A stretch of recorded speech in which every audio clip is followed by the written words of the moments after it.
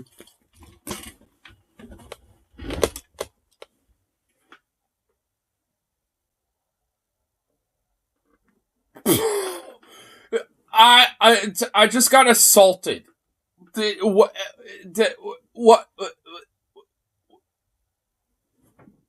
What? Equivalent to BL? What are you even talking about, you psychotic fuck? Like, what does... What? So... What's going on in Gaza is it's like equivalent to BLM in America. What does that mean? Like, what? On black crime. Every single weekend in Baltimore, in DC, in Chicago, you name the city, there's black on black crime. Let one... Oh, go fuck yourself, you 1350 racist motherfucker. Like, that's what you're doing? Oh, there's like, you know... like, a lot of crime going on in a lot of Gaza and terrorism and this and that, and that's equivalent to, like, black on black crime and, like, you know, this whole, like, hoopla and fake outrage, you know, that BLM trying to advocate for, because I'm a racist fucking dog shit fucking parasite. Like, go fuck yourself, you worthless piece of fuck. Oh, kill a black guy, George Floyd. National, international news. In the Middle East, Yemen, Syria, Lebanon, you name it, Iraq, every day, Muslims are killing other Muslims. A lot of it is... Oh my god, dude, oh my, your point? And you know what, also, like, you know, there's Israelis, you know, killing fucking, you know, Muslims and innocent civilians and shit. Like, you know, and Christians as well. And also other Jewish people too, because they've killed a few hostages who were Jewish, you know, as well. So, I mean, you know, there's that too. Like, I mean, like, so what the fuck? Like, your fucking point? Like, how's this relevant to anything, you son of a bitch? You actual fucking worm. You fucking weasel. You piece of garbage mother...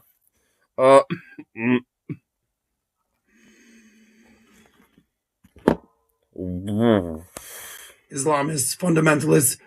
There's no marches, there's no protests, but Israel defends itself after... Yeah, because you know what? Maybe that's on the back burner at the moment, considering that, like, there's a fucking genocide, yeah, by Israel happening right now, you motherfucker. October 7th, and I've seen you condemn Hamas for October 7th, but you've also sympathized with the Palestinians, as you should. But all of a sudden, that's the biggest story in the news. Yeah, because you don't. Why the distinguishment? Because there is a distinction, you fuckwit. There is a distinction. Like, wait, so you're saying he should, you know, be sympathetic to the Palestinians as he should, and you're going to be like, oh, but what's the distinction between, you know, Hamas, you know, versus, you know, them anyway? So, like, what the fuck does that mean, you fucking mother bastard bitch? Like, what? The fuck did I just walk into? Bassam Youssef about to slay these motherfuckers for the bitches that they are. Sponsored by Mike Federato. We're actually watching it a little early, you know, because I have a membership, you know, with good old Mike on Human Support on YouTube. So, you know, I sometimes get a little bit of an early access to these things. He's gonna release this tomorrow anyway. You know, it's gonna be the video for Friday. So it's like either I react to it tomorrow, or you know, we might as well do it now. You know, jump the gun. I mean, you know, I was looking around for something to react to anyway. Brace yourself, friends, because we're about to experience a lot more conservative brain rot. Oh, thanks, Mike. Oh, I was feeling optimistic there, personally. Anti-Israeli protests are like BLM because I don't know who this guy is, but I wish the anti-Israeli protests would make 2020 look like the stroll in the park. Oh, dude. Honestly, I wish. Yeah, I agree with you, man. I seriously fucking agree with you. I also, on Etsy, just a random little side tangent, I saw an Etsy sticker that I really am going to probably buy, and probably buy a bunch of them, just so I could stick them everywhere, that literally said, make unions violent again. I'm just fucking based. I think I'm going to order 10 of those. Just so I can start plastering them everywhere, especially on the gun locker, because, considering it's already graffitied out with stickers anyway, I mean, that was certainly, fucking Mova, dude. Yeah. I mean, so it's I was man, based. Because you know what? Unions need to get a little bit aggressive.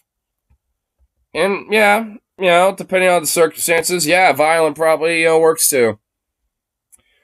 I mean, I've seen some union motherfuckers get pretty fucking violent, man. Don't mess with a fucking union man. Dude, I've seen some union dudes get fucking feisty, if you cross them. I'm not even kidding, dude. I'm being serious. You never cross a union man. The motherfuckers mean serious business. Strawberry crunch cake. And we'll lighten the mood with this. Let's look at it. Oh, yeah. Oh, my God.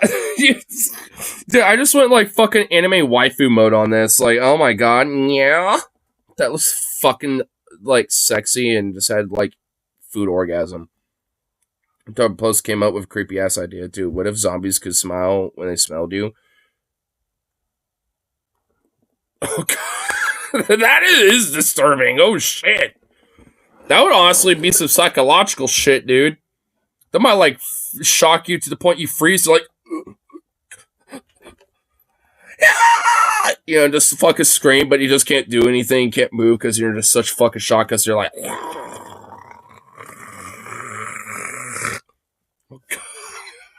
oh, God. Just listen to... Okay, hold on. Is this fucking door open? Because, it's chilly in here. No, it's not. Motherfucker. Well, it's just chilly in here. I'm just gonna have to suffer. Okay, whatever. Fuck it. I was hoping it wasn't, but I guess it is. Conservative PBD podcast co-host Adam used the black-on-black crime trope against Palestinians in an effort to downplay the ongoing genocide taking place against the people of Gaza. Now, I could explain the difference between violence among peers and state-sanctioned violence against... Willem Dafoe! Oh, shit! Oh, Jesus! Zionists when they see a Palestinian.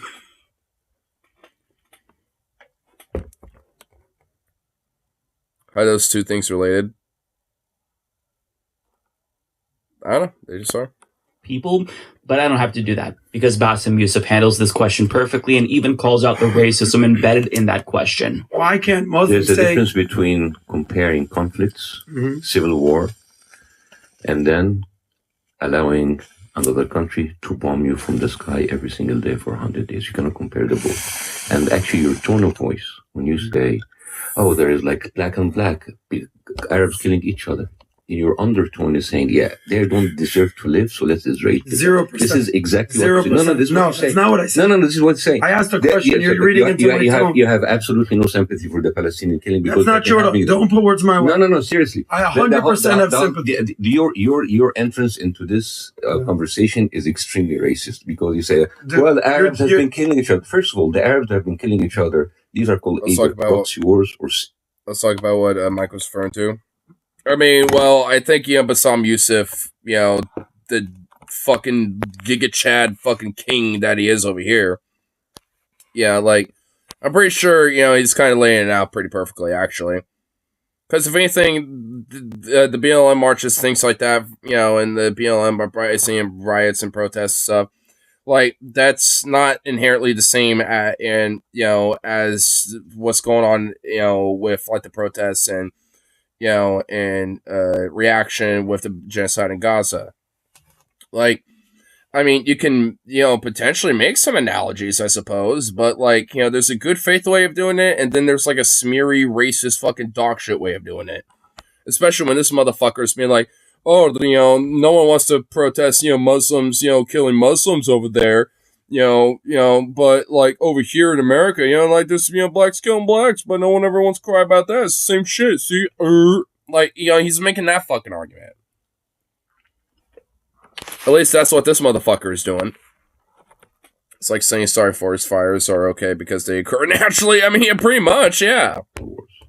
But this is different because the America is not standing behind Saudi Arabia voting every single UN resolution like Israel. Israel is killing Palestinians and nobody can do anything for them in the UN or the Security Council.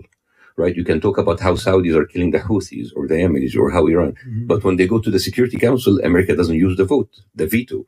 You know how many vetoes did America use since the inception of the Security Council? How many? Tell me. 88. How many of those were they used in order to protect Israel from a veto? 0. 56. Oh. Did this motherfucker really just say 0? That guy literally was like, 0. Obviously, right? But Tom was like, no, 66. So, out of the 88 times that the United States used their veto in the UN, 66 times it was to defend fucking Israel. 22 times not. I'm kind of curious what those 22 instances were, to be fair. Because, honestly, the 66 times, self-explanatory. Thought he said 56. I'm pretty sure he said 66. We'll go back a little bit. Yeah. How many of those were they used in order to protect Israel from a veto? 0. 56. Oh. The superpower of the world over 50. You might be right. I think he might have said 56, but you're wrong. 56. Oh. Yeah, I think he said 50. Yeah, I think you're right.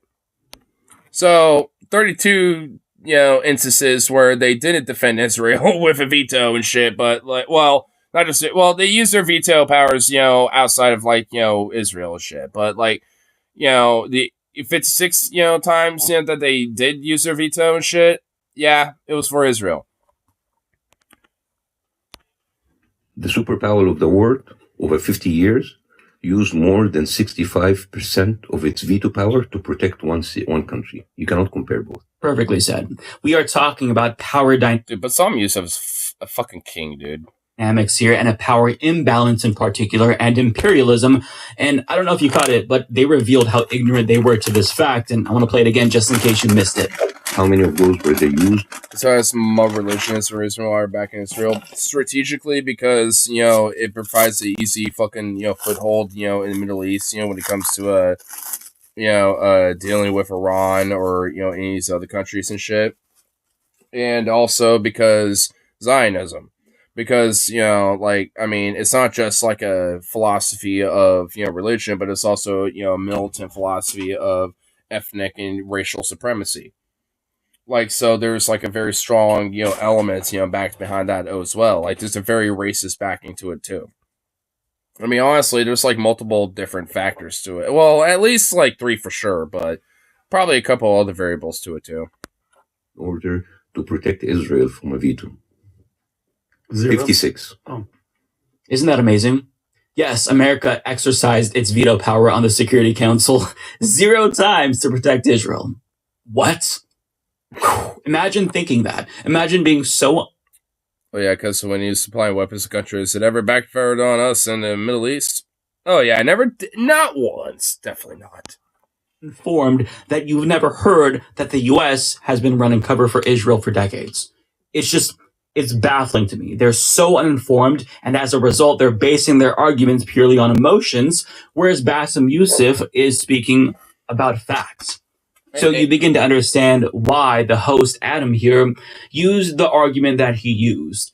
Because he doesn't have facts, so he's trying to deflect. This tactic is used in debates to just change the conversation. And I see why he wants to talk about this on his own terms, because he knows nothing about the Palestinian struggle. But in order to understand why he specifically invoked that argument against Palestinians, the black on black crime trope argument, we first need to understand why conservatives played the whataboutism game in the first place whenever institutional violence against black Americans comes up. So well, I mean, they're like Christian Zionistic fuckwit pieces of shit, so they tend to be crybaby, manipulative, fucking piece of garbage. So there's that. But, I mean, and also they're just like racist pieces of fuck where they hate black and brown people just on the virtue that they exist. So, I mean, it's kind of like, a two-pronged, kind of thing. Bad for Teen Vogue, published during the 2020 George Floyd protests, Jamila Nasheed addresses the dangerous black on black crime myth by pointing out some basic facts. First and foremost, black Americans are 3 times as likely to be killed by police compared to white Americans. Second, black on black crime rates are comparable to white on white crime rates. Third, there is a direct link between racism and poverty. Which, honestly, I'm not surprised, probably because, like, when you compare the data, like, it's comparable when it comes to, like, per capita between, white on white crime versus black on black crime. But that's why they always love the whole 1350 argument. Because it's like, a part of that black on black crime is equated to that, like, 50%, shit that they always like to throw out. So it's like, it's just a part of the fucking racist trope shit. But it's like, if you really, like, extrapolate all of it, I mean, it's not really that, like, different in comparison to, like, white on white crime or whatever the fuck else and shit. Like, it really isn't. Like, they just, like, extrapolate, like, the collective data together as like, oh, this is somehow like a unique problem between these damn black people, darkies and shit. I tell you what. Like, it's just that fucking shit. Even though it just isn't. It's because, like, there's a disproportionate, fucking criminality already in place, for fucking since America was founded, against black people and shit. And, like, and that's still the fucking case to this day. Like, I mean, sure, maybe nowhere near as much as, like, even in the fucking 90s or even 2000s or whatever, but it's still a fucking problem. And there needs to be, like, actual productive and positive fucking social programs, different policies and that, are put in place that doesn't criminalize these people, but uplifts them. And not just them either, but also when it comes to all fucking, folks. Whether they're marginalized and oppressed or not. Like, I mean, everyone deserves their fucking basic fair shake at an opportunity. And the most marginalized and oppressed, like, honestly, yeah, deserve to be first in line for that shit. It's like, I mean, when it comes to, like, the, black and brown folks, in this fucking country, whether they're Hispanic, Arab, African American, otherwise, or whether they're queer, or whatever. It's like, I mean, frankly, I mean, there's kind of a reason why they kind of, like, there's, like, this affirmative action kind of bullshit where, yeah, maybe they're a little prioritized to an extent in these DII programs that are around because, like, yeah, marginalizing them because, like, oh, this white fella over here, is more qualified than you, motherfucker, because you happen to be a little bit of a faggot, or, happen to be a damn black man or some shit. It's like, it's just like, fuck that shit.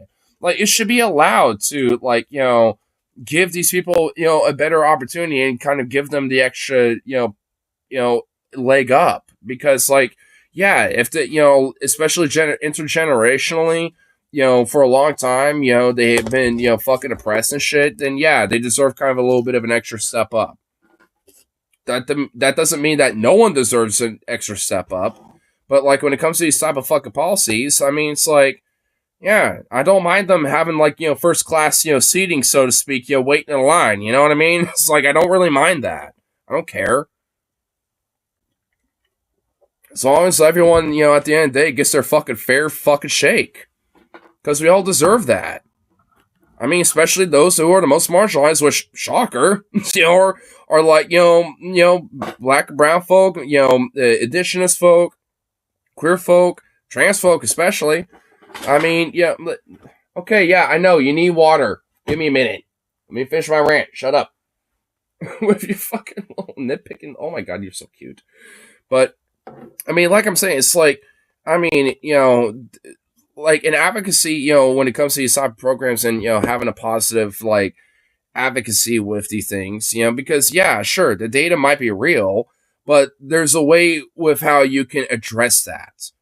And and being able to like look at the marginalization that is happening, and looking at how you want to minimize that and have like the best positive outcome for people.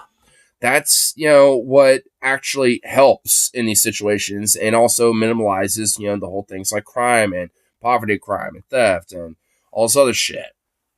But no, these right winger motherfuckers want to, use it as an opportunity to fucking, spew their racist bullshit, say, and try to push their fucking, like fucking nationalized police state, and just push fascist dogma. Like they just use that as a fucking excuse. And it's like, no, like there's a way to positively solve these fucking problems. Even if the 1350 bullshit is real, which at the end of the day, it really isn't. It's like, then, let's look at it in a way to where we could positively address it that doesn't fuck them over more. Like instead of criminalizing them further, how about we fucking, uplift them a little more? Because maybe that would address those things in a positive manner. Shocker. Yeah, because, it's like, how about that for some hippie lip shit? Yeah, seriously. Let me tell you something, how you stockholders jailed, and if you don't know where they should goddamn give a shit, baby, right, boy, yeet, yeet. These people act like affirmative action just materialized for no reason. It came about because they're still a racist piece of shit. If you would just, I don't know, have a date with a leaking car exhaust pipe, wouldn't need it. Yeah, especially in a garage or something like that. But in Grand Theft Auto, of course. Anyway, hold on. Let me refill the water bowl for Zukov because he's being a fucking needy bitch. Why does it feel like I have to babysit you sometimes, even though I really shouldn't have to? Oh my god, look at you. You're so cute. Oh, look at you. Wagging that little tail. Oh, you're so sweet. Oh yeah. You want a little head rub? Yes, you can. Oh, you love that, don't you? Yeah. Yes. Oh. Hey, sweet little baby.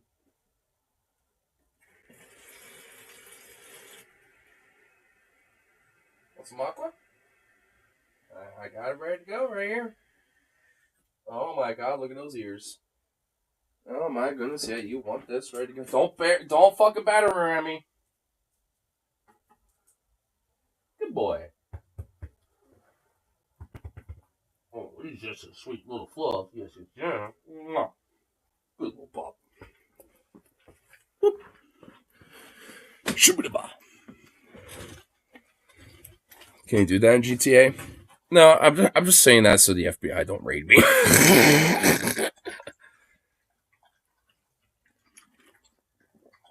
Because obviously I'm not advocating violence here. I'm not, trying to, harm anybody at all, obviously. I'm not trying to be a bad boy. I'm a good boy. I like to do good trouble. I'm not trying to go the extra level. I ain't trying to instill the French Revolution, no. In Minecraft, obviously. All content is satire. I mean, honestly, at this point, it actually kind of is, because,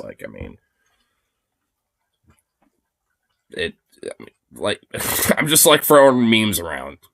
Gotta throw those memes around, because it can be fun sometimes. Ba-dum-bum. What's this? Took another little respite. Schools closed. Events canceled. My job.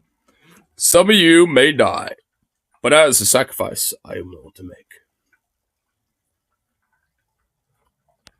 Lord Fuckwad.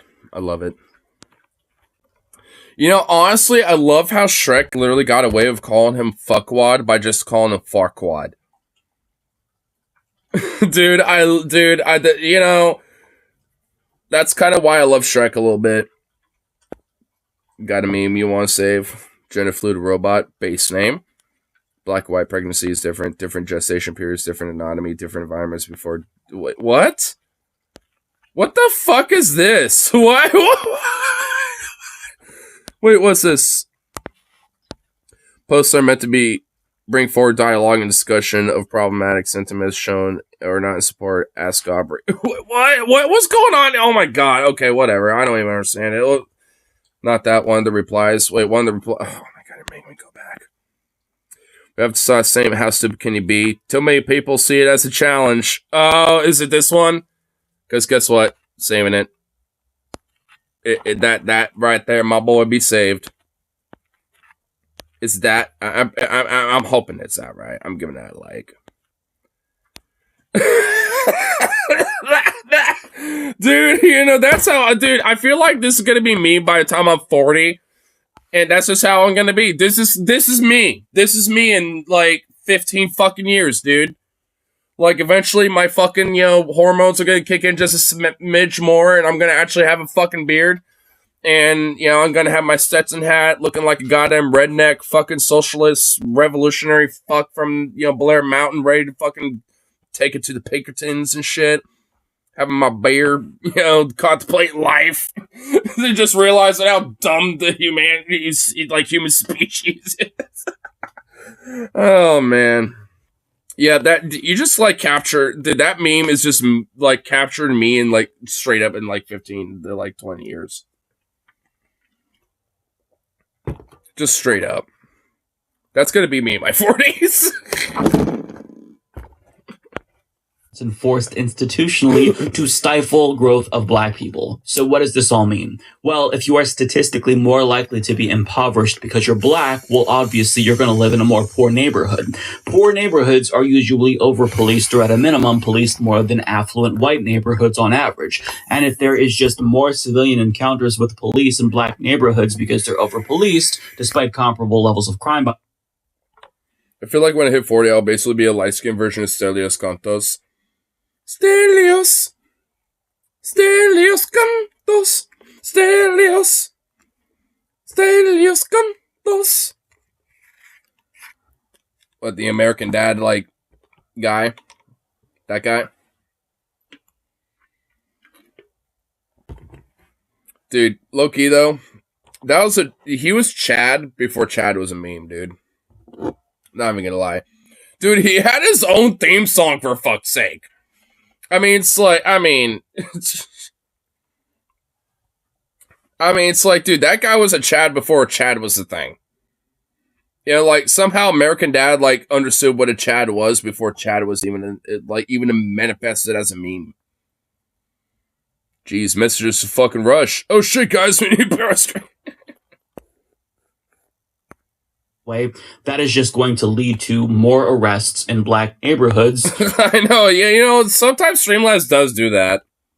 Because it's basic math, which also explains the higher rate of police killings against black Americans compared to whites. Now, when you put aside statistical realities and factor in just human psychology, well, police are conditioned to racially profile black Americans more than whites because they are literally trained to look for crime exclusively in poor neighborhoods where black people and people of color disproportionately live.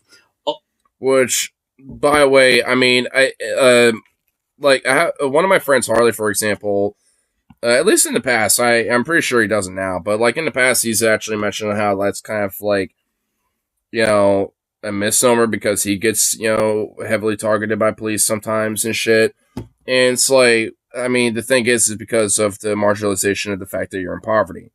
And, well, frankly, I guess due to at least some element of his history with them, you know, anyway. But again, that's due to the poverty and marginalization of his background. Yeah, he happens to be white, but, that, you know, like, you know, you're still facing, you know, very similar marginalization. Granted, maybe not to the same degree as, like, a black person, but, you know, honestly, it's like you get, you know, a very similar treatment. There was one time where, like, you had straight up, like, a whole fucking, like, you know, 4 or 6 cops straight up have their fucking guns drawn on him, you know, fucking yelling and getting him on the ground and shit like that because, you know, for some fucking reason. He would know the story. He would have to tell it, but I know at least, there's like a story that he had where it's like that fucking was like a thing that, he was having to deal with. And honestly, I don't even think that's like the first, the only time. I think this actually happened a couple different times, to be honest with you. Like, there's straight up times where he probably could have been straight up fucking just mag dumped by, like, 4 fucking Glock 19s or some shit, dude. And, and it's like, and I love him, it's like, he's one of my best friends. It's like, I mean, and also kind of a friends with benefits sometimes. But it's like, so, if that fucking shit were to happen, I'd be fucking torn up and, like, in ways where I probably would have a hiatus here for a while, to be honest with you. Like, I'd be fucked.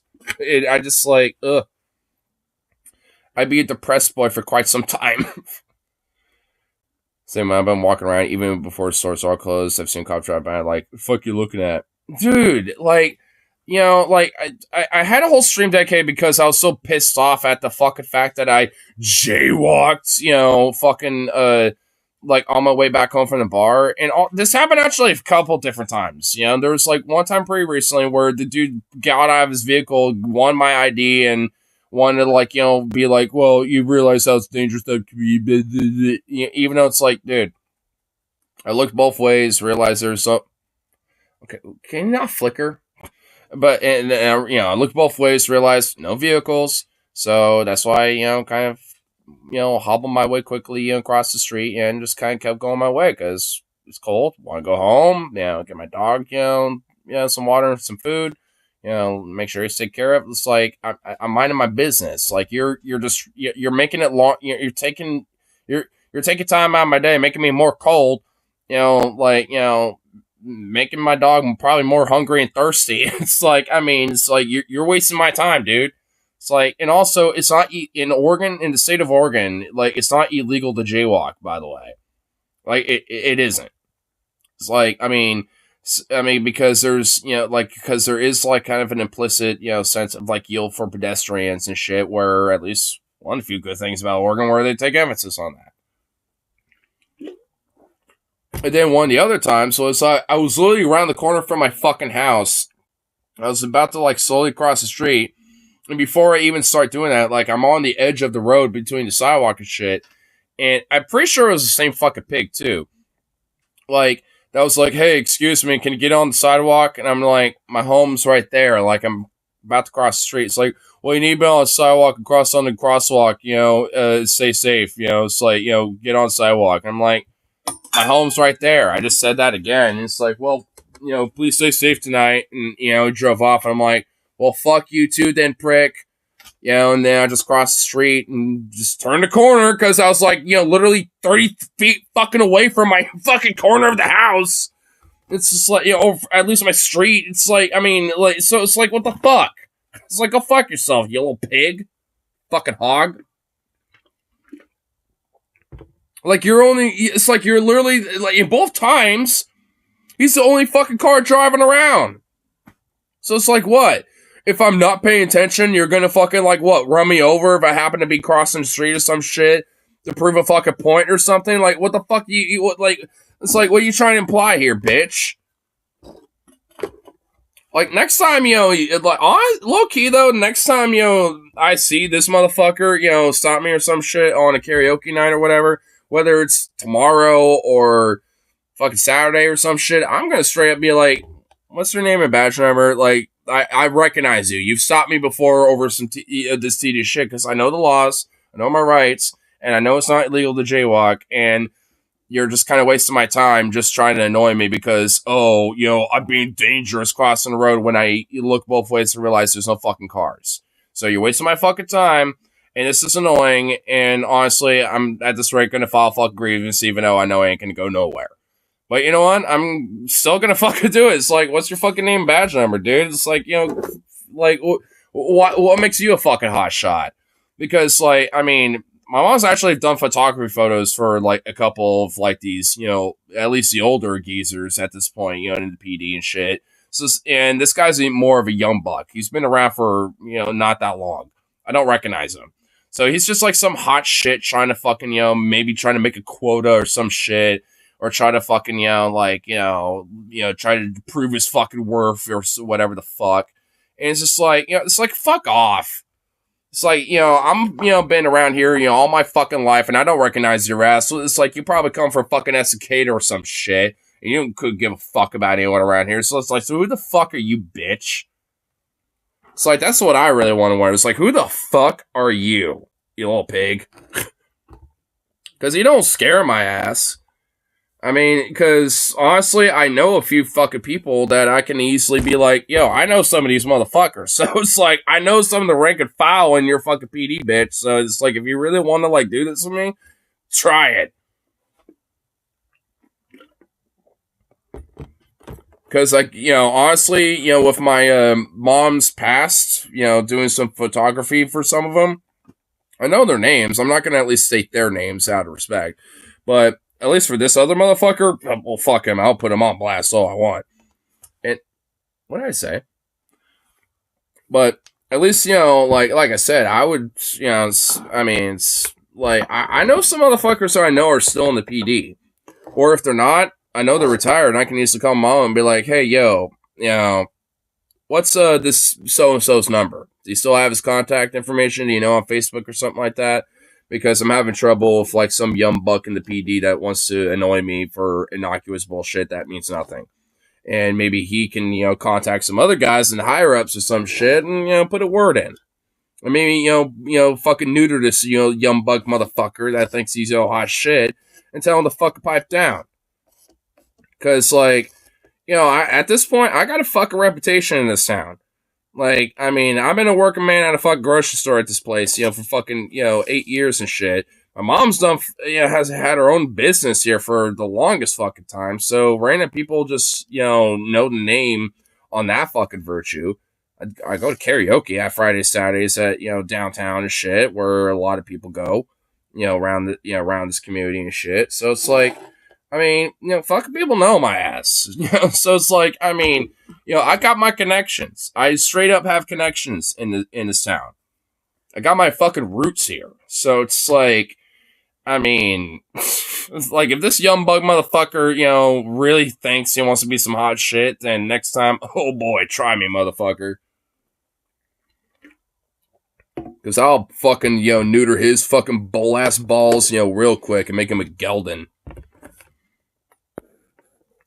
Message for yeah. I've been kind of keeping track. Like I'm not up to anything. I go outside, play Pokemon for a few hours. Have the most innocuous person outside. Same here for me. I mean, half the time I get annoyed by the police. I'm walking my dog home from the bar. At this rate, I never really get harassed by police any other time because the day shift, so to speak, of the police. With the day crew or whatever the fuck and shit, they don't really annoy me. It's the night shift motherfuckers that, want to fucking cause a problem. At least the one motherfucker that I know and remember and shit. I remember his face from both fucking instances. Well, actually a couple different instances where this guy is wanting to try to annoy me and shit. So it's like, I don't get what his fucking deal is. Like I said, I think he's trying to prove himself in the PD because he's a new recruit or something. But it's like, dude, it's like, pipe the fuck down, bro. It's like, I mean, you ain't hot shit here. I mean, it's like, especially considering that, motherfuckers like me got my connections. Especially why I tend to be a rebellious fuck, because I know people around here. I know people that can, shut some other motherfuckers down. And be like, yeah, no. Go away. I can get away with some of it.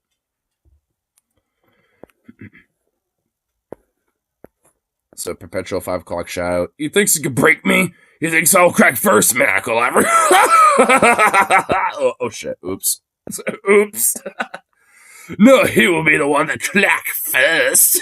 I bet one in the station has it out for me. He has a face on a dartboard. He'll make this movie time now. I fucking know it.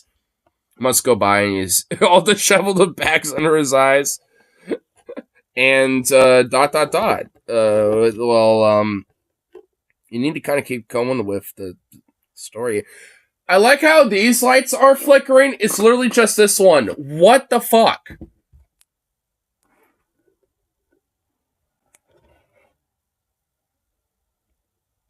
It's stop flickering.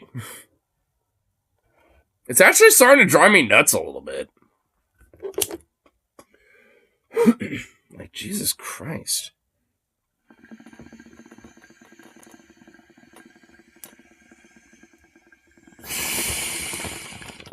Dude, that's been going on all day. Dude, even at my work. Dude, like the first half of my fucking store, or the first half of, like, you know, my shift, dude, the whole store was, like, partially flickering on and off every now and then, like, and at one point it got so bad that even our department, you know, for, like, half a second turned off completely, like, all the lights just flickered and just shut off. It then immediately turned right back on. And that was also when one of the PSCs walked over, and she just had this, like, then she had this, like, look on her, and she kind of just walked away and just, like, I think, you know, went to go grab, like, maybe the store manager and be like, should we kind of, like, close down daily because of this light flickering shit? I'm sure, like, because she never came back. Unfortunately, I had to close, like, normal. So, I mean, and also that didn't really happen after that. Like, when it came to that shit, we didn't, like, have a total power outage. So I'm pretty sure the conversation's like, well, if it happens again, or if, like, the power's totally out, then yeah, we'll just close the store or some shit, or whatever the fuck, you know, but we'll just kind of, you know, be on standby with that. So, but, like, yeah, that was going on earlier, and I was like, what the fuck? Like, and that kind of disrupted the fucking cleaning cycle on the oven. The fryers got all kind of a little jank for a minute, and oh my god, dude, there was, like, that kind of disrupted shit for a minute, and it was annoying. It was... today was honestly a little jank. And my other closer was just, like, pissed off over the fact that, you know, he was only working 2 days next week. And was, like, half tempted to, like, you know, put his 2 weeks and, like, just walk out today. And I was like, well, and the only reason why is because, like, well, I don't want to walk out on you because you're actually cool and, you know, and chill and stuff. Well, I'm like, well, thanks for not doing that, but, like, I totally feel you, man, because honestly, you know, like, I would probably call in more or not show up half of the time if, like, you know, like, if it wasn't for, you know, y'all motherfuckers, because I actually, like, you know, the people that I work with, outside of, like, morning crew, who I never see, that never does fucking anything besides leave surprises and, like, okay, whatever. But it's just, like, I mean, you know, at least the people I directly work with, I like with them, you know, I like working with them, so it's, like, you know, I don't necessarily do that shit all the time, even if I'm kind of feeling under the weather a little bit, just because, like, I mean, you know, I don't want to fuck them over. And they're kind of the same way, at least for me, too, which is why I, you know, being a nice guy that doesn't brag about it actually works. And just being empathetic with people, you know, kind of works a little bit. Oh, fuck. Oh, a drop of that just went right up my nose. Oh, God.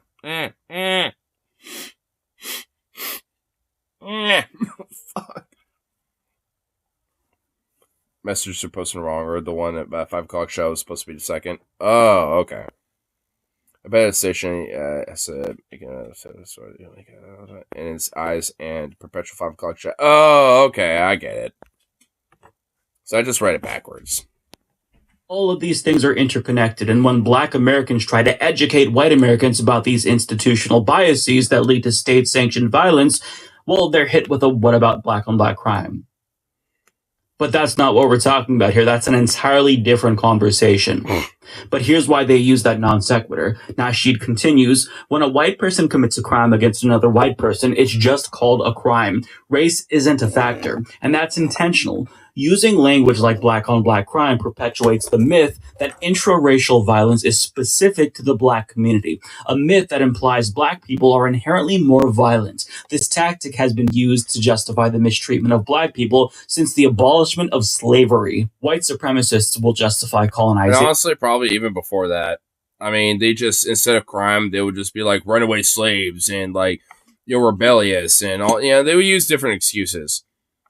And also, at least in my experience, white people tend to be way more into crime than Black people around in my neighborhood. Just saying. Like, if anything, you know, pretty much like 99.9% of the Black folk that I've ever, like, dealt with in my 8 years of customer service are way better about being like cordial and like being chill, being cool, be like, just like, I don't know, like your average customer that's, being respectful, whatever the fuck. I don't know, just like your average person, basically. But, man, about fucking white people, I that are like, tweaking or fucking, just there to jack a bunch of our shit and like order like pretty much like everything in our department under the sun in a little basket and just run out with it. Like, I mean, dude, that is like, I could tell you so many fucking stories of shit like that. Never with a black person though. Like, I mean, but always with a fucking, white guy though. Or white gal, or even a couple, or whatever the fuck. I mean, so, I don't know. It seems like, race does actually have nothing really truly to do when it comes to crime, going on in the country. Like, it's just, like I said from way earlier, it's just like, arbitrary bullshit where they collectivize all the various different aspects of crime that, are collected when it comes to like, poverty, crime and poverty, or when it comes to like, robbery and murders or, violent crime and violence, stuff like that. Like they just collect it all together and be like, well, see, the whole 13% of this population does all this, and don't consider any other fucking factor. And also don't even consider any positive actual solutions or outcomes to address that fucking issue. It's just a way to fucking, try to oppress and marginalize, these folk further. And just marginalize them further into like basically back to segregation, fucking like, like criminalize, fucking weird, people that, beyond the like, the sunset side of the railroad, of town and shit. Don't go on the dark side of town, so to speak. They want those fucking days again. And it's just fucking repulsive. And it just reminds me that we just need General Sherman to be resurrected. Just straight up. And also John Brown, too. Let's go by again, and out of nowhere he comes up to me. You win! You win! And I'm like, and you're like, what? You win, alright, I can't take it anymore! He hands me his gun and tells me to put him out of his misery. Jesus Christ, man! Just fucking do it! Do it! My prefrontal cortex is right there! Just do it! Pry open my third eye and put me out of my misery! Do it! Do it! Please, do it! It'll give me the fucking euphoria I need! He'll just fucking start rambling like a psycho to you, dude. I mean, did I kind of get into the character of the cop a little bit? Because I kind of feel like, I feel like that's what he would be doing at that point. Slavery and the Confederate. And how much do you want to believe that he's going to be a big, thick boy like this guy right here? How much do you want to believe he's going to be that big boy? All while saying black people are an inherently more violent race. Think about that. What'd you do if you ended up ironically in that exact scenario? Cop killer, better you than me.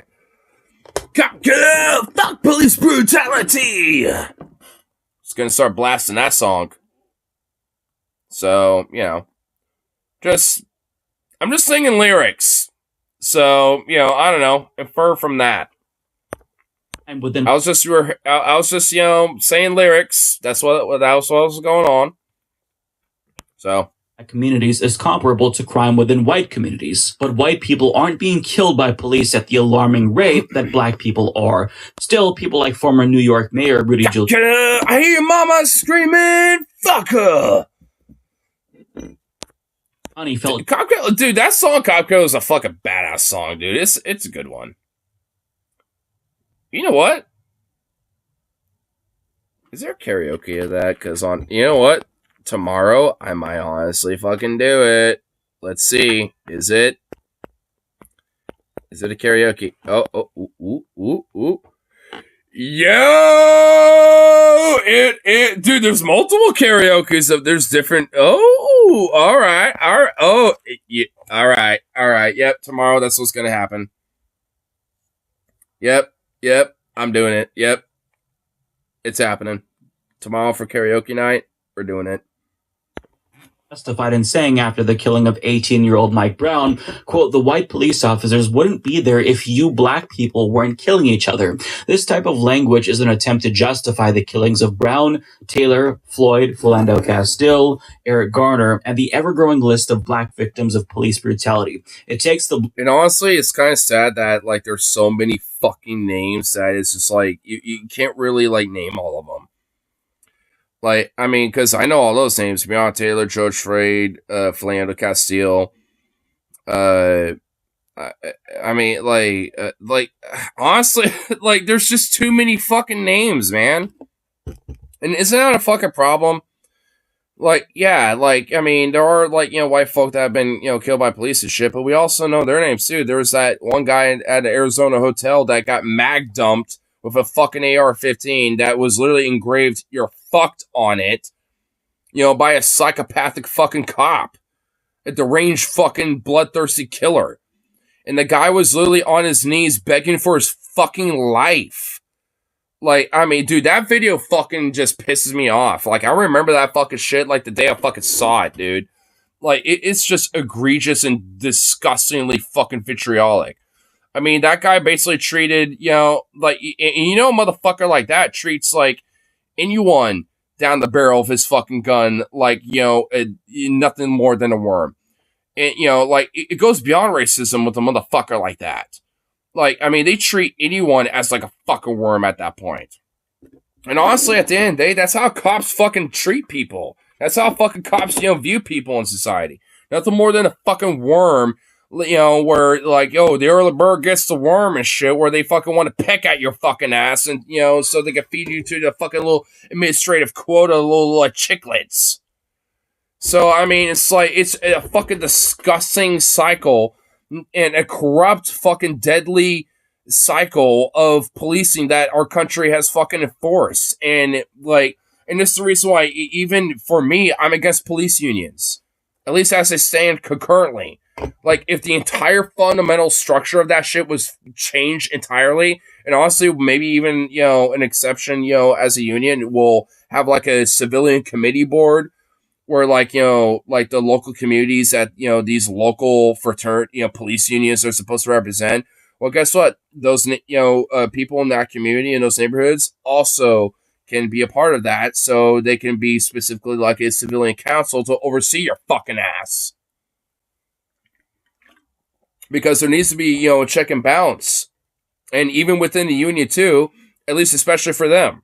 Like, they're like the only unions, that I would say they need that shit. Any other fucking union, they're just trying to fucking, make sure they guarantee a basic earnest living for people. But those police unions, no, they don't. They're totally detached when it comes to, like, the whole labor movement. I mean, because historically, they've been against the labor movement. The police historically have been used to break up fucking labor strikes and, fucking beat down on workers, shoot and kill them. Fucking sheriffs, evicting, workers after they've been fired at the company towns and shit. Blair Mountain started because of, fucking police trying to evict, a worker's, family while he was out of town. And while, in a fucking deep, monsoon of a fucking rainstorm going on in West Virginia, where, these, fucking, family was left out in the fucking mud.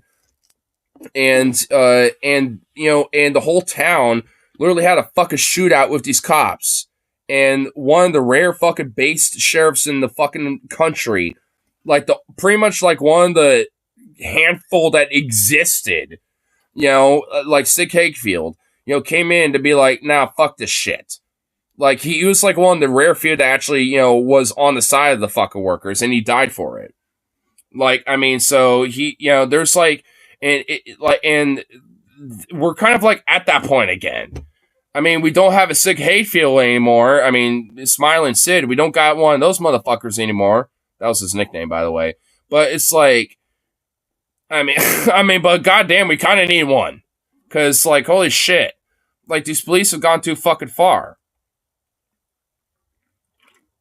Like, is there going to be a fucking smiling, like, is there going to be, like, a Smiling Sid Sig Hakefield, out there, and shit? Because there isn't. Well, I know there is like I forgot his exact name, but it was like Michael something. He used to be a former Baltimore police officer, but it became like a whistleblower, due to the corruption there, and he got fired and ostracized immediately after that. But he's done a lot of work since then. But I forgot exactly what his name. I know it was like Michael something. But either way, it's like we don't really got like a sick Hakefield anymore. And we really need one. Because there needs to be something that has to give, to kind of, put a check and balance into fucking police and actual, good cops, if there really any of them that exist anymore, to actually stand up and say enough is enough. Because something's got to give with that shit. Because this is bullshit. Why can't it be 24/7? Wait, what's going on with this? Literally just helping other people. Capitalism. Chris Adville, pastor of Dad's Place in Bryan, Ohio, has been arraigned in court because he kept his church open 24/7 to provide warmth to the unhoused during this brutal cold snap. What? Wait, so this guy is getting charged or something? Wait, what? Why? Dude, okay, the rare time where a pastor is actually kind of cool, well, I guess no pun intended. Oh my god, dude, fuck this country. When there's a rare instance where a pastor is actually cool and based and good, they want to punish them. But oh no, when they want to diddle a kid, we gotta hide that shit and, fucking excuse them and make justifications as to why, actually, it was just a sin, but they forgave it or something. It's what the fuck, dude? Fuck this country, man. Fuck this country. Fuck. I'm gonna take a piss and I'm gonna piss on the fucking dirt of this land that we call America. Fuck this shit, bro. I'm not pissing in my toilet. I'm going on the balcony. Fuck this.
God damn.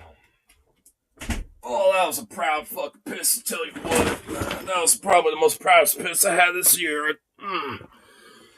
Oh, I tell you what, brother. God, I felt fucking good. From the... Yes, right. He's getting charged for keeping homeless people in his church. That's what I mean. That's why I fucking pissed on America. Officers involved and places it on the victim simply for being black. We're not asking for special treatment. We're asking for equal treatment. To call the fallacy of black on black crime anything other than anti-black racism is an injustice in itself. In other words, that sounds like a bunch of hippy-dippy, communist, woke, trans, DEI, fucking liberal bullshit, brother. It's woke. This whole black on black crime narrative is being used to straight up just flip reality on its head. And the goal here is to justify violence by the oppressor against the oppressed, all in an effort to victim blame and make it seem like the people who are actually perpetrating the violence have no choice. It's a matter of self-defense. That's literally what they're priming you to believe. So since these people who they've deemed violent are the ones who started the violence against them is... I mean, especially considering that cops, will literally be like, well, the only reason why they pull out their weapons and things is that it's because their life is in jeopardy. So we're going to make literally every excuse in the sun, to say why their life was at risk and the reason why they had to kill that person. Yeah. Which is also why body cams are so fucking important, because there's countless times where they're not justified in doing that shit, but there are also times where, yeah, sure, they probably are justified with using things like that.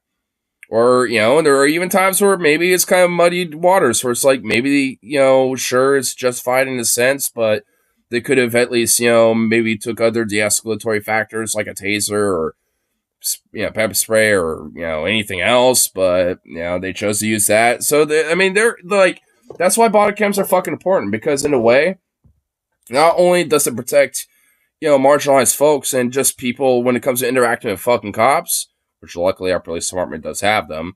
Last time I was dealing with the motherfucker I was talking about from earlier, like I noticed on his fucking vest, he did add a body cam on, so at least they have them.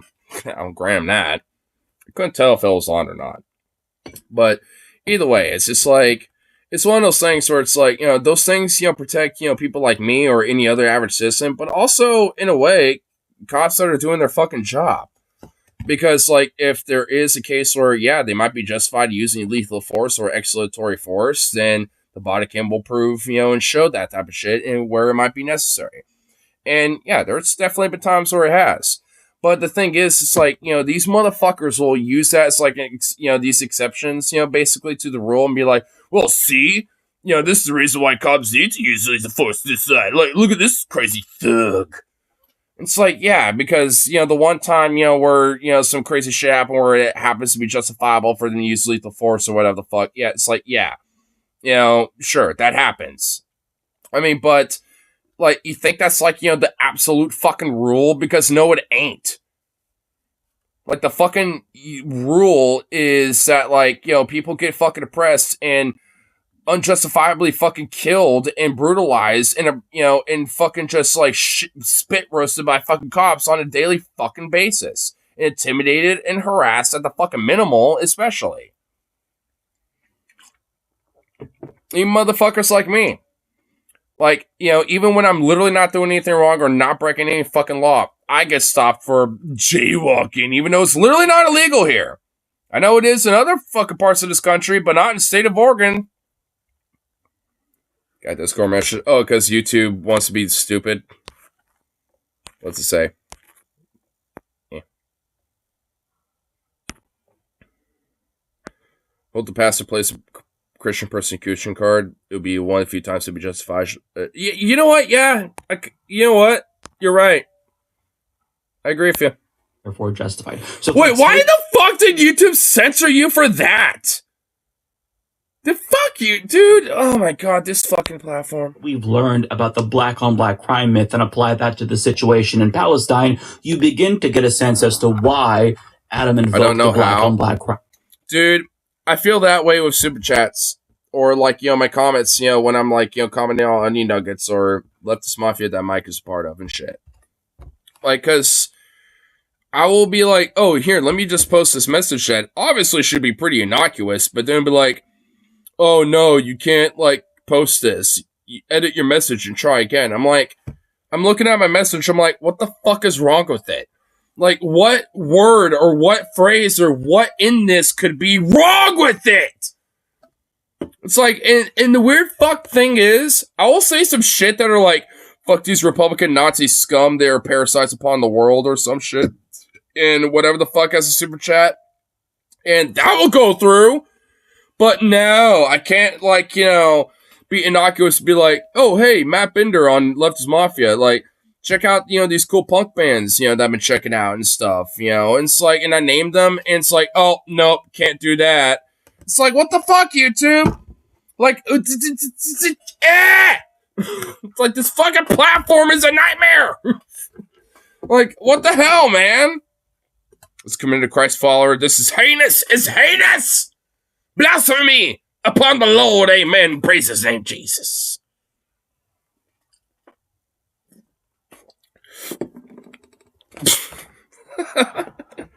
Oh my god, dude. Fuck this platform, man. This platform is absurd. Absurd. Trope. He wants you to turn off your brain and assume that Israel is justified in killing violent Palestinians in the same way that cops are justified in killing violent unarmed black Americans. And luckily, Bassam Youssef has too much of a fucking, mega mind brain to, shut it off. He's like doing some quantum level brain work going on, dude. He's ascended. It is explicitly racist and a twisted way of thinking that doesn't take into account the history of colonialism and imperialist violence against Palestinians. Now, another way that Adam tries to victim blame Palestinians here is by reducing the situation down to a matter of economics. But you're going to see Bassem Youssef try to explain why that's not that simple, right? It's not as simple as saying, well, why don't they just pick themselves up by their bootstraps and do better? Now, as Bassem Youssef is trying to explain this, he gets interrupted. I mean, I'm just going to say right off the bat before we see the clip, I don't know. The reason why they can't post up bootstrapped is because they're literally bombed the fucking shit. They have nothing to fucking pull themselves up with. I don't know. Maybe that? I mean, oh my god. Dude, these motherfuckers. Dude. We'll see why. The bottom line is this: what I've seen in the Middle East, it comes down to socioeconomics. Then you sprinkle in a little Islamism in there. Why is every rich country in the Middle East have no problems? Because they're rich elitists like monarchs, that have profited over the exploitation of their own fucking populace by, doing business, in oil deals with fucking, modern. What, are you really fucking doing this right now, you son of a fuck? You actual fucking parasite, you piece of shit. Are you really doing this right now? Poor countries are suicide bombings, terrorists. Gaza had the opportunity to invest billions of dollars into infrastructure. They don't have that money. What do you want? What is he? Oh my god, dude. Capitalism is such a poison on the brain. Oh my god, it's actually a disease. Dude, I'm convinced, dude. Capitalism is a mental disorder. Oh my fucking god. Dude, dude, capitalism brain is a mental disorder. Oh my fuck. Is he really trying to do, capitalistic economic brain 101 bullshit right now? With, Palestine? There's, stockhold investors or something? What is it? Oh, my God. The urge to hit him with a spiked bat right now is insane. In Minecraft, obviously. Oh my god, dude, this gets my fucking goat and shit from the other night, dude. Oh my god, why is it every night is for the last couple nights, there's been some shit we've been reacting that gets my goat more and more? Because this oh my god. I actually am having to resist saying certain things right now. I'm not even kidding. I'm having to resist the urge, the intrusive thoughts to say certain things right now. Because fuck, man. God, it also kind of makes me mad even, with that too. Because, not only is this fuck, doing this shit, but, I have to bite my fucking tongue on how I really fucking think about this parasite motherfucker. Oh! God, our society is a hellscape. That's just what it is. Fuck me, dude. I'm just... God, my intrusive thoughts are... I have my angel and my demon just literally having a war right now. In my brain. Holy shit. I'm just gonna have to take this toke. We're having a moment. We're needing a moment. I need a moment. Need a Snickers? Because this is how it feels to chew 5 gum. Because fuck, dude. Oh my god.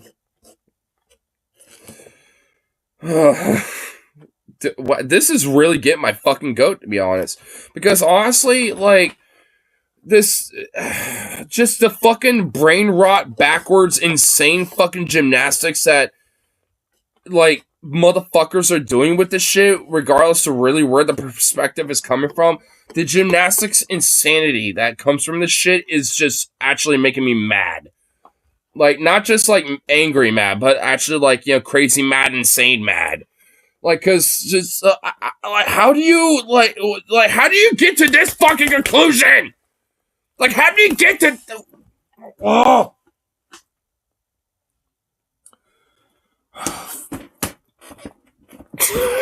This gets my fucking goat. I mean, I say that as a meme sometimes, but I fucking mean it this time. This, oh. Holy shit. Holy shit. Bassam Youssef is like fucking god among men to be able to have the patience to deal with this fucking dog shit. This diuretical fucking rank bunk ass fucking smelly dog diuretical shit. Oh my, oh my, oh. Louis XVIII would love to have a word with you for what might come up with your, future life there, Adam, from this fucking dog water fucking bullshit podcast. Fucking PBD, whatever the fuck that stands for, you dog water fuck.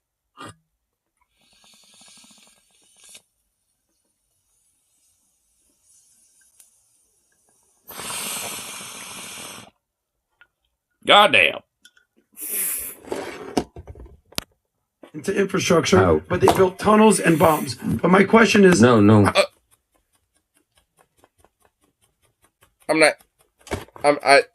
Israel fucking, built a lot of those, by the way. But whatever. Here's my... Here, just go off, you fucking peasants, piece of shit.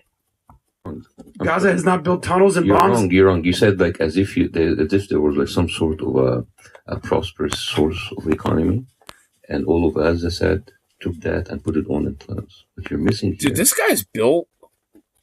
Dude, like this guy. Oh my god, look at his arms. Fucking hello, daddy over here. Like holy shit. like goddamn. Daddy, put him to bed. Gaza since 2006 is under blockade, and even the. Guess how much money we've given to Israel? At least $30 billion. Guess how much to Palestine? $5.2 billion since 1994, which just confirms what I said. That's since 1994. I don't even want to think about how much money we put into Israel since its inception. Because since its inception, its project has always been about this. Like, there was like early, administrators and higher ups who were straight up like a part of like, the, good Jews that were working with the Gestapo and shit, fucking, trying to rat out, motherfuckers, hiding, Jewish folk and shit. Like, I mean, there was a guy who literally took, like, literal Nazi SS guards, to be, like, advisors, to how they deal with Palestinians and shit. Like, I mean, the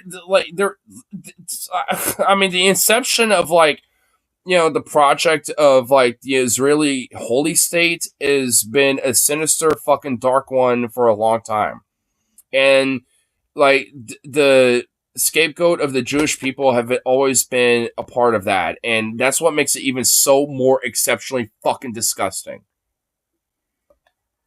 It's like, during World War II, yeah, Jerusalem was used as a refuge for Jewish folk, and it's like, and the fact that, like, a lot of these motherfuckers use the new government and the new nation to use it for such nefarious fucking shit and scapegoat these fucking people is just like what it's honestly probably the most true like fucking anti-Semitic fucking power play that has been done in modern in the modern age, and especially considering that it was so fresh right out of the fucking Holocaust and shit. It's like it's so disgusting to me, like, because like Jewish people don't deserve this fucking shit.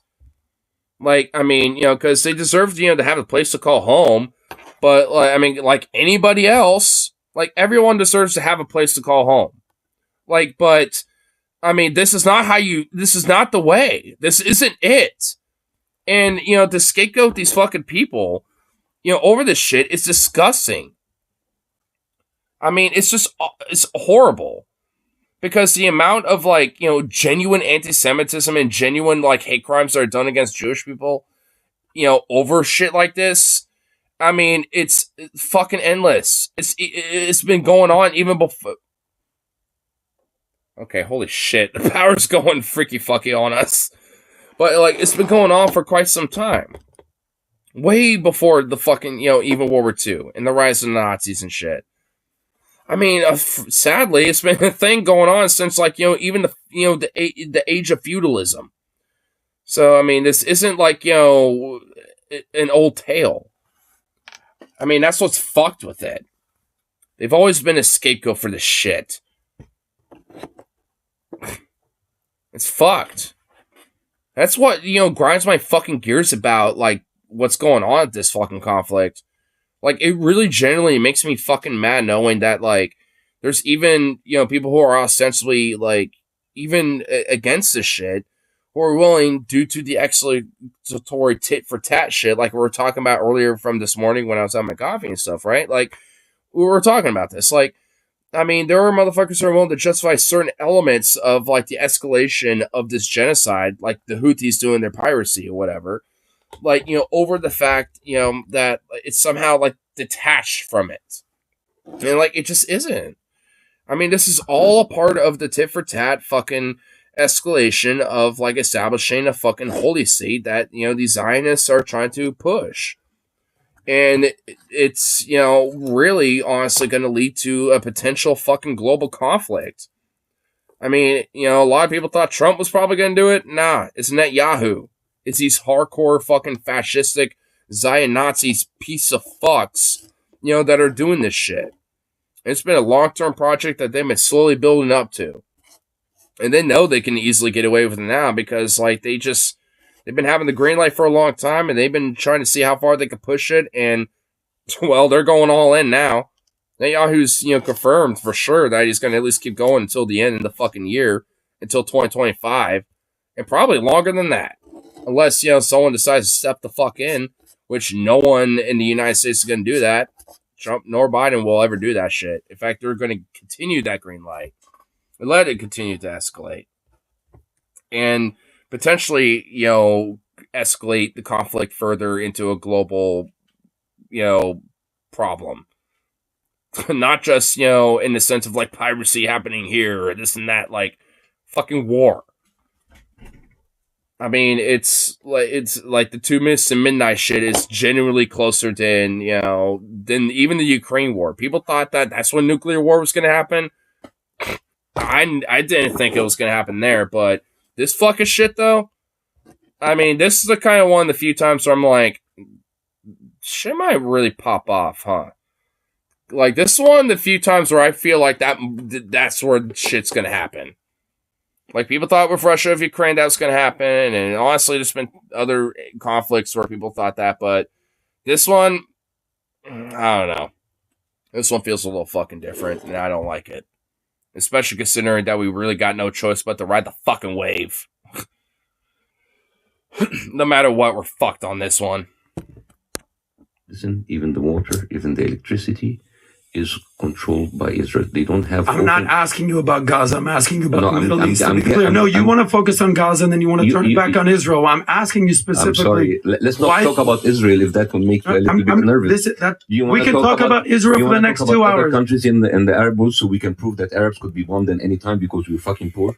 No, that's not what I'm saying. That's exactly what you're saying. No, so they're just like poor people killing each other, and we're just like there watching. No, I'm sorry that, dude. I like you, but seriously, your undertone is fucking racist from the beginning until the end. You are looking at those people as lesser people who have made bad choices, and because they are poor, they are okay to be fucking bombed by Israel. Okay, this is the third time you've used the racist word. Oh, this is the third time you've used the racist word. Excuse me, point of privilege here because I'm a white man. Fuck off, you worthless fucking parasite motherfucker. Like, you're not even worthy of fucking, you know, scraping the dirt off my fucking boot, you parasite. Like, give me a break. I mean, like, Bassam is, oh my god, dude, he fucking patience of a king, dude.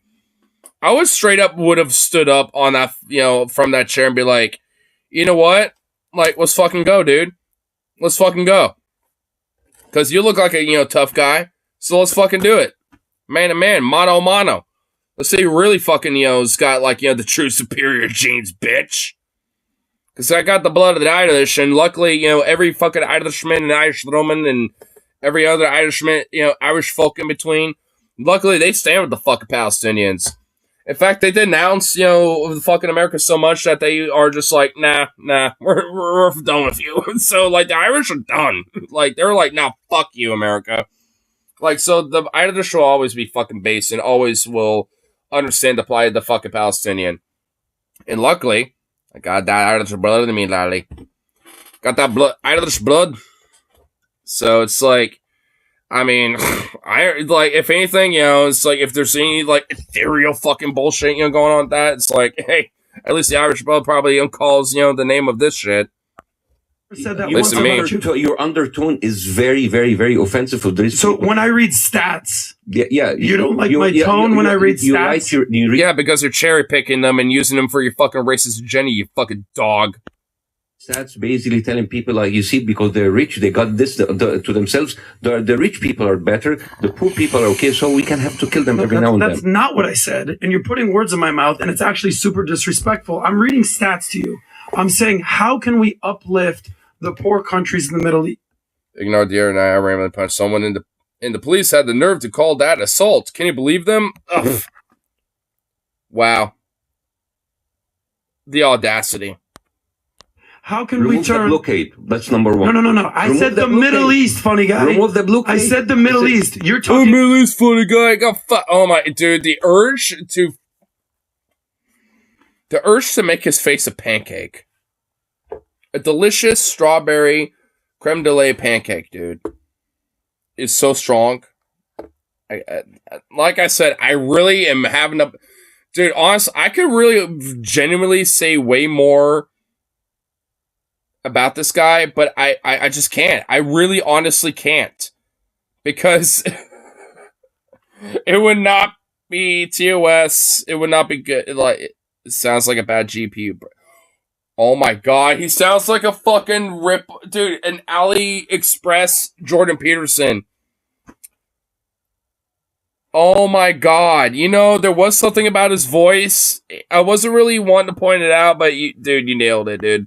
Gaza. So you see the problem. The conservative here, Adam, is trying to pinpoint certain economic Well, I just fucked my gum up doing that. Oops. indicators to address them in a vacuum. But that's not how the world works. Statistics without context are meaningless. It goes back to the black on black crime trope, right? And Bassem is trying to contextualize the situation here. Gazans have no self-determination. They can't choose to invest in their economy. 80% of Gazans relied on foreign aid. They don't even have a country for the siege. They have no control over their own water supply and electricity, no freedom of movement. They are in an open-air prison. What do you expect out of them? How can you possibly victim blame here? And this is honestly, despite the condemnation of the existence of a organization and a terrorist group like Hamas and shit, I can understand why maybe some Palestinian who might be my age, which I'd be shocked that there is a Palestinian who's 26 at this point. Like, I mean, I wouldn't blame them for taking up arms with them. Like, honestly, it's like, frankly, if any fucking extremist groups, there's probably like a, rare few, that are kind of like just lost little sheep, basically. And you know what? Yeah, there's probably a lot of young people who are with Hamas, that are basically that. And if, they weren't so oppressed and bombed the fuck and bombed the shit, maybe they probably wouldn't be that in this situation where they wouldn't be like, taking up arms with them. I mean, Hamas still fucked up and they take advantage and exploit that situation. And if anything, they're not even a genuine good fucking, group that represents Palestinians, not just on that virtue, but also they're propped up by the Israeli government. They're like, at least in some part, funded by them, because it's a good scapegoat in a red herring to use as a way to fucking bomb the shit out of them anyway. Like, so they're not good in any metric.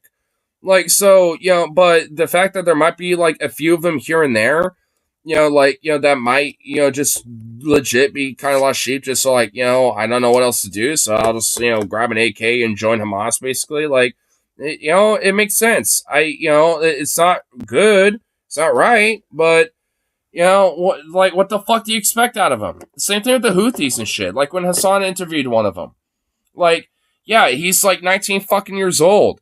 He's a young dude who probably, doesn't, have, the biggest access to the internet and everything else and shit. And even if he does, like, he's still going to be, like, going to the group that, like, these guys are the few that are actually, like, kind of fighting for me, to being able to have, like, some sort of a state that actually isn't being oppressed by Saudis or America or anyone else besides. So I'll just take up arms with them. It's like, it's like an immediate dismissal to be like, oh, he's just a crazy fucking psycho and a jihadi and this and that, blah, blah. Like from that Vosh clip too. Like, and we haven't looked at it, but I mean, we're talking about it from earlier this morning. It's just like, that's just bullshit. It's like, what, you don't want to at least listen to maybe what that kid has to say? He's like, what? Like, I'm 26. He's like at least 5+ years younger than me. Like, I mean, I was a, fucking naive, radical, little ignorant kid at 19 and shit. I mean, what the fuck do you want? I mean, Jesus. I mean, to rule out his fucking voice and be like, nah, he's just, fucking extremist, fuck him. It's just absurd. It's like, and, like at the end of the day, you can say, his justification is good, bad, right, or wrong. And his, his positions are, maybe, incorrect or whatever the fuck. But at the end of the day, doesn't it kind of matter to at least, maybe hear what they have to say, especially when they're that young? Because, like, maybe that might at least put a little bit of perspective as to why they're doing that, even if you disagree with it. Like, I mean, you can still dismiss it at the end of the day, but at least analyze as to why they're fucking feeling that way and the reason why they do that shit. Instead of just being like, oh, they're just fucking jihadi brown fucking raghead motherfuckers or some shit. Or whatever the fuck. Because that shit is fucking disgusting. And it's just, like, dismissive of, like, the broader geopolitics of the whole fucking, situation that's going on over there in the Middle East right now. That Israel fundamentally really started in the first place. So, I mean, like, it's like, so what the fuck? It's like, what do you want? It's like, because I don't, think the Houthis are good. I don't necessarily think Hezbollah is all great and fucking progressive or whatever the fuck. Hamas ain't like, fucking Marxist or some shit, obviously. So it's like, but I could at least analyze as to why they exist and as to why, they're doing what they're doing, especially right now, and say, hey, it's like good, bad, right, or wrong. Like, considering what Israel is doing, considering the bad and the wrong they're doing, I can understand why, they're doing the actions that they are doing. And like I said, good, bad, right, or wrong, there's probably a greater wrong going on that overshadows their wrongs. So, I don't know. It seems self-explanatory. Like, the solution to it really, at this point, is pretty fucking simple, but no one wants to do it. Like, no one wants to. Like, at all. So, yay, yippee skippy fucking do. So, Bassem was cut off when he tried to educate Adam, and I suspect that the reason why is that, he didn't like that Bassem was kind of undermining his point here, and on top of that, he probably also didn't like that his racism was being called out. But Bassem did what he needed to do. He shut down this notion that Palestinians are somehow responsible for their own subjugation. That is madness. But Bassem entertains Adam's argument here for a moment and talks about other Middle Eastern countries. And let's see how that goes too. I'm naming all these countries that are thriving. Qatar, Bahrain, UAE, Israel. Because they're backed by the fucking... You mentioned Israel, yeah. Because they're backed by the fucking rest and by fucking Western companies and Western capital and shit. What the fuck do you expect? Like, what? Yeah, that's why. I mean, there's a difference, in a major, power dynamic difference, going on here. Isn't there, buddy? Is there a reason why Palestine or, like, Iraq, Syria, and all these other nations and shit, like Kuwait, like, all these other places, are kind of, fucked in comparison to, like, Qatar, the UAE, or fucking, Saudi Arabia, etc.? Like, want to use your stupid, white supremacist, fucking superior brain there, you dumb fuck? You want to use your obviously very superior intellect to figure that one out, you dumb shit? Silicon Valley of the Middle East. Like, I mean, you would have superior genes to a goddamn fucking cockroach, but, I mean, to the rest of the human species, you're equivalent of a fucking goddamn troglodyte, you piece of shit. What can be done with the countries that are quote-unquote shitholes? Okay, give me a country like a shithole. Give me an example. I'm looking... Are you fucking serious right now? Just gonna bite my tongue. Oh. The unemployment rates in all these countries. Give me one country. Afghanistan. Okay. Syria. Afghanistan. Lebanon. Why Afghanistan became a shithole country? Because they endorsed the Taliban. They did. It resistance against U.S. occupation. I should probably just wait until I take my hit. Against, as a reaction against resistance to U.S. fucking occupation for over 20 fucking years. Was it over 20 years? I mean, it was at least 20 years. 2 fucking decades at least. I mean, so it's like, I mean, maybe it could be that. It could possibly be that, maybe. I don't know. Again, use your stupid fucking brain, if you even have one in that fucking noggin of yours, you bitch. Isn't that a little bit of a reductive way to tell history? Because at the beginning, there was no Taliban, and then there's... God damn, this motherfucker really seriously gets my goddamn goat, dude. Holy shit. Union came in, and then America came in, supported the Taliban, make them bigger than they were, and then at the end of the day, they support. If you remember Rambo 3 was supporting the Taliban, so Taliban would. He's okay. Well, actually, Bassam Yusuf is partially incorrect here. Before the Taliban were a thing, and Al Qaeda was a thing. Those two terrorist orgs split from what was the Mujahideen. And that's what they were prior to the Taliban. So he's talking about the Mujahideen at this point. You cool, and even they were. I mean, either way, the point still stands. I mean, despite the slight little, nitpick, but whatever. Hailed by right-wing Christians as freedom fighters, anti-communists, and then what happened? Not only that, but Osama bin Laden and other Mujahideen leaders literally sat in the White House with fucking Reagan. So, yeah. Christians were pretty gung-ho about, them being freedom fighters, until they were just big radical extremist terrorists. Some people like the Richard Wilson wall wanted him to come in to put some schools. That no. We spend all of this money with tanks on weapons. We don't need to put them schools. What happened? Taliban flourished, all because of America interfered, made it shitty, left everything. Taliban flourished, and then America went in again, spent $2 billion, make it even, 2 terrorism laws made it even worse. So when you tell me a country is not surviving, it's not because there are bad people there on it. You have to come into the root cause. Every single country that you said, I can bring you the root cause of how America and the West has fucked this country to become. Go to Syria. Mic drop. Devastating art. Damn, dude. Oof. Dude, Bassam Yusuf is fucking base, man. And this guy's a comedian, too. See, this is what, a good fucking comedian looks like. I mean, all these fucking weird, comedians being like, oh, we cancel this. It's like, man, take some fucking notes from Bassam Yusuf, dude. Because this guy's a king. I mean, man, I gotta look at some of his fucking stand-up. I've seen him lately over this shit because he's, kind of a major advocate, for the Palestinians and stuff. So, I gotta look at this guy's stand-up and, check this guy out more. Because Yusuf is fucking... Dude, he's just a fucking Chad, bro. This guy just slays, dude. And the patience of a saint. I mean, it's because, bruh, I wouldn't last 2 seconds with a motherfucker like Adam. It's here by Bassam that Adam just... And why are so many conservative fucktards named Adam? There's Adam from Adam and Stitch... and then you got, fucking this Adam. What the fuck? Hunter. Man, I feel bad for all the good Adams in the world. Facts matter. Now, if you keep watching, Bassam explains that the countries that Adam deems as shitholes have become battlegrounds for proxy wars between larger powers.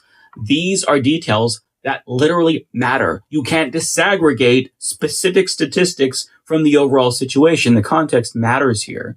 And it is the height of Western chauvinism to Shocker.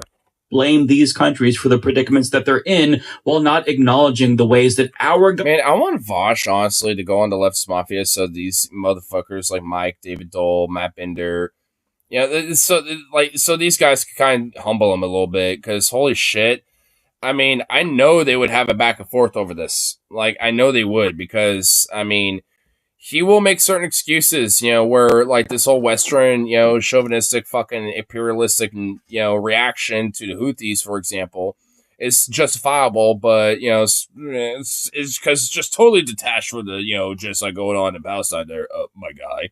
So, I mean, he just needs to get fucking humbled.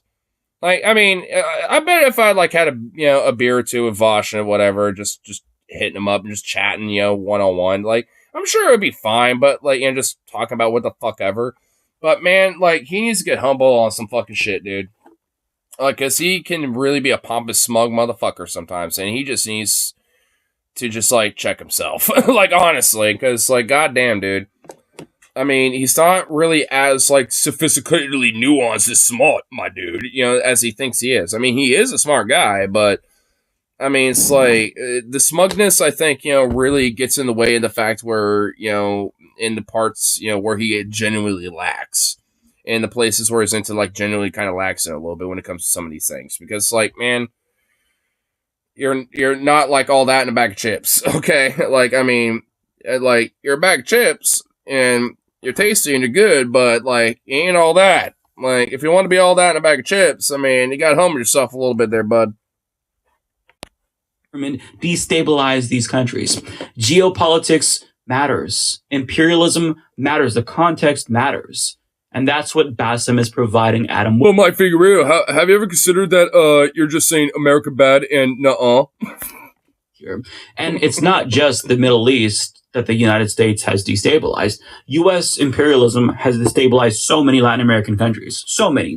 And after destroying these countries, ironically, Americans then have the audacity to turn around and complain about immigration crises that our country created in the first place, and then fearmonger about the potential for terrorism on the border. Excuse me? Our government is the terrorist, motherfucker. I am begging Americans to have just a tiny bit of self-awareness for once. Most of us can't actually comprehend the... Well, as you're about to say, yeah, most of us can't comprehend the fact that, we the baddies. And it's like, yeah, we are. Maybe not in literally every tiny little circumstance. I mean, there can be exceptions to the rule, but, like, yeah, at the end of the day, we are the baddies. We the baddies. Yes. Always has been. That most of the world views us as the bad guys. And that's what you kind of see here with Adam, right? It's cognitive dissonance. But as frustrated as I felt watching this, since Adam... That's putting it lightly, at least for me. obviously arguing in bad faith, I did feel a lot better after looking at the comment section, because it seems like Bassem Youssef was actually getting through to the PBD viewers. Here's some of the most popular comments that I saw. Quote, Adam called Bassem intellectually lazy after he gave him a whole history lesson about his own people. Exactly. Yeah. Adam never disappoints me in being the dumbest person on the panel. So this is clearly a regular viewer who is conservative, I'm assuming, since they watch the show. And they're won over by Bassem. Bassem with others made me along look at with this 5.7 thousand likes. whole thing differently.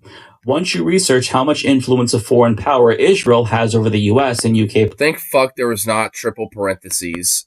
I am honestly so thankful there's not triple parentheses going on there. I'm honestly kind of glad for that. Like, I see parentheses there, and it says Israel between that, and I'm like, whew, good thing there ain't no triple parentheses going on, because if so, then, dog whistle, that's not good. You will be stunned. Thank you, Bassem, for another informed interview/debate. Adam came across like an uninformed bully. Bassem came across like an educated and also wise person who speaks logically. Damn. Oof. Adam has single-handedly put a stain on the reputation of the PBD podcast. Oof. 1.6 thousand likes. Oh, dude. I honestly low-key hope they ditch him. Dude, I might honestly maybe like react maybe to this podcast a little bit if I hear about them ditching this stupid fuck. Like, if he honestly is that like problematic where even a lot of their own audience are not really that big of a fan of him and he's like kind of the third wheel and just kind of like dragging on their coattails, then fuck him. Just drop him. Like, obviously he's a liability, so fuck his ass. Like, drop him. I might honestly be like, all right, let's check these guys out. Maybe, there might be dumbasses, but you know what? They're at least principally dumb. So they're not just grifty fucks. So I don't know. Let's have a little fun. But no. Until then, no. Another person who's very clearly a regular viewer, because to care about the reputation of this podcast in the first place, Well, also, a lot of people agree with him. Like, I think the regular viewers really get these likes and shit because they also probably regularly comment too. So, I mean, yeah, Mike's on with that one. It suggests that you're a fan. Adam is the definition of you don't need to be smart to be successful. This one is just brutal. Did Adam come straight from APAC camps? How was he indoctrinated so badly? I don't think it was possible for Adam to look more like an establishment fool than he already did, yet here we are. That's saying something because I think all these people on this podcast are establishment dimwit fucks, but damn, that's saying something. That's brutal. Oof. For Adam, well done, Pat, for letting this. I felt that even from here. Oof. This one play out and letting Adam expose himself yet again. And trust me when I say this, there is so much more where that came from. You would be hard-pressed to find a single comment in support of Adam. And I never thought that I would say this, but reading the comments under a YouTube video from a conservative channel actually gave me hope. What's happening here? I mean, the comment section they were with Bassem Youssef. And I'm sure that many people... Honestly, that's surprising. And you know what? It shows that, there are ways to tap into these motherfuckers. There are ways to do it. I do think contact theory is, a thing. I'm a contact theorist. Like, I do think it's possible. And the fact that so much of their audience are just like, yeah, Bassem Youth is based and shit, like, I think that kind of proves it. And you just fucking snuck in here. What the fuck? What? You just snuck in here. Goddamn. Walked in here like I usually. Well, you just snuck right the fuck in. Okay. Usually you're saying something to the dog or or whatever. Oh, okay, whatever. I did. I didn't hear it. Okay, well, Just like I used to. All right. Myself showed up just to see Bassem. Still, you can't deny how powerful Bassem was throughout this conversation, and he changed minds. Like, there's no doubt in my mind that he changed minds of people in the PBD audience, which is important. Now, there's so much more that I would like to address from this podcast. For example, there was a weird moment where Patrick Bet-David chose to take a phone call from Chris Cuomo on air and disrupted the... Wait, what? Chris Cuomo? Wait, one of these weirdos took a phone call from Chris Cuomo while they were doing their show? Wait, okay, that's a weird turn. Wait, why are you not showing that? I want to see that. Wait, what? I want to know how awkward it must have been. Wait, what? Okay, that was random. I didn't expect that, in the little final thoughts moments here, but okay. Conversation. Like, why would you do something like this? It's incredibly unprofessional, but since it's Chris Cuomo, it's like, hey, I know Chris Cuomo. Let me answer the phone for him. It was really weird, so I had to point that out. He also tried to portray Trump as a dove on foreign policy, which is just...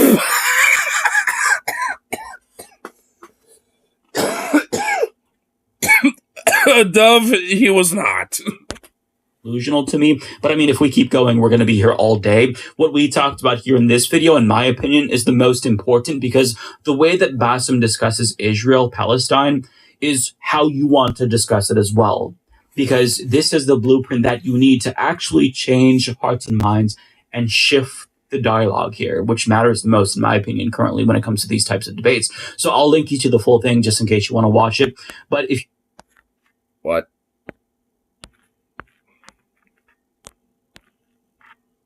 Oh, yep, it's there. Hold on. going to watch something from Bassem Youssef, I would actually recommend the full-length interview that he did with Piers Morgan. I think that one was much better because he's able to articulate himself better at. And also, weirdly enough, Piers Morgan has actually strangely kind of like liberalized himself a little bit, where he's not as big of a piece of shit as he used to be. At least on this issue, like he's actually been weirdly enough like pretty decent, and actually it's like kind of started to shift his opinion on it even. Like, I mean, leave it to a timeline where Piers Morgan is actually like weirdly having a redemption arc. Like, I mean, how's that even possible? Yeah, I just want to see the Chris Cuomo thing, though. Oh my god! Oh my fucking god! This is 2 hours. Where is it? I just gotta see one of them have their fucking phone. Where is it? I just want to see. I just wanted to see the Chris Cuomo phone call. Where's it happen? Does it happen near the end or something? It's really just these two going at it. Oh, well, I guess this guy comes in.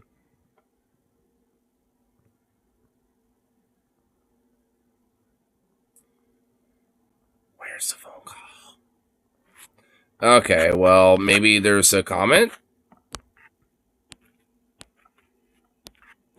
Well, actually, we could see some of these comments that we saw from the video there, but where's the... Is there any that have put timestamps?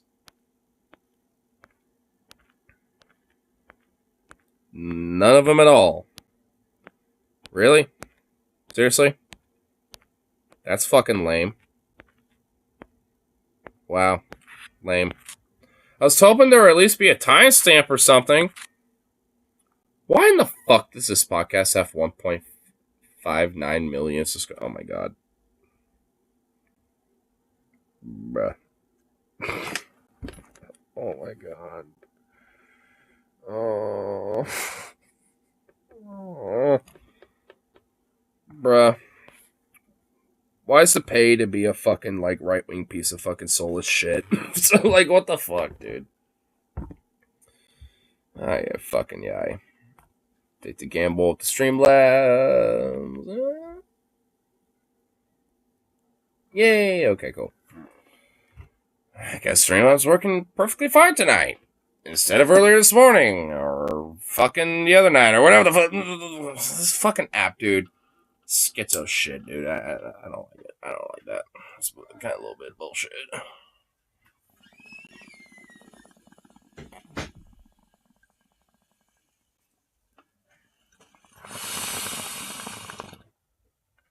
Ugh. Man, between the creepy fuck that we're looking at with Voice Critical, the conspiracy TikToks that I couldn't even get through, and that. Hey, you.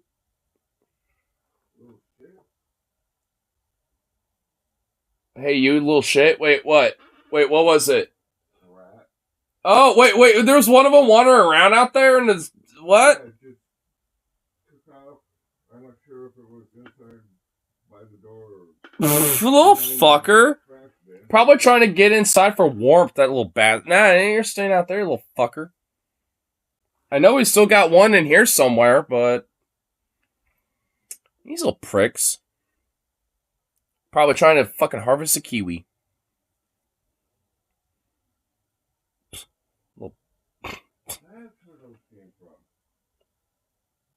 Yeah, I need to trap these little motherfuckers and just like dump them off in the creek or something. Little pricks. Well, yeah, you don't notice that like there's a bunch of kiwis that'll be like half eaten on the ground? Oh, yeah. Yeah. That's either the squirrels, the rats, or both. At work. But earlier today, I went out there and there was a whole bunch of looked like half eggshell pieces of ice on the ground. I'm just like, what the hell? What, nibbling on ice? Yeah, they're little ice cups. It looked like an eggshell.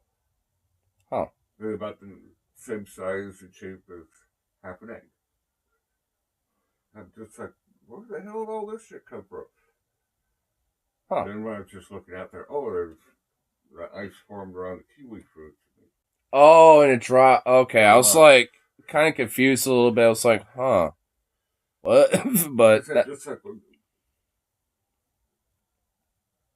makes sense. what the hell? Where did all these come from? This ice falling off the kiwis.